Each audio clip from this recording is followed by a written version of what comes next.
On va tous vous génocider. C'est ce que nos enfants ont entendu au tristement célèbre Théâtre La Scala à Paris.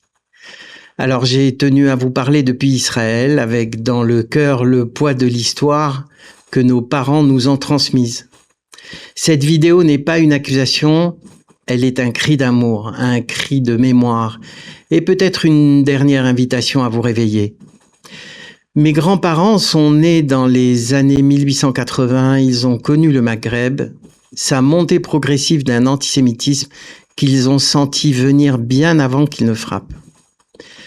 Alors ils ont fait quelque chose que peu de générations ont eu le courage de faire. Ils ont choisi l'avenir de leurs enfants avant leur propre bonheur. L'agence juive a planifié l'évacuation de dizaines de milliers d'enfants, du Maroc au Yémen, comme d'Europe nazie. Des enfants de 12 à 14 ans, partis seuls, une valise à la main, une adresse cousue dans la poche. Les séparations étaient déchirantes, mais nécessaires, car ces parents avaient compris une vérité que le confort moderne nous a fait oublier. La géographie peut tuer et la conscience collective peut sauver. Aujourd'hui, en 2026, je vois l'exact contraire. Des jeunes arrivent seuls en Israël, entre 14 et 20 ans, sans parents, sans accompagnateurs, venus d'Afrique du Sud, d'Argentine, d'Europe. Ils font l'armée seuls, ils construisent leur vie seuls. Ces jeunes-là sont des héros silencieux. Mais ils ne devraient pas avoir à l'être à cet âge. Plus douloureux encore. Des anciens fuient l'antisémitisme et viennent se réfugier en Israël en laissant leurs enfants dans les pays dangereux. C'est un renversement complet de la logique de protection que nos parents nous ont enseignée. Dans un nombre croissant de foyers juifs en diaspora, l'ordre des urgences est devenu la carrière, le logement, la retraite, et en quatrième position seulement les enfants. Demandons-nous si ces priorités avaient été celles des parents juifs de Varsovie en 1938.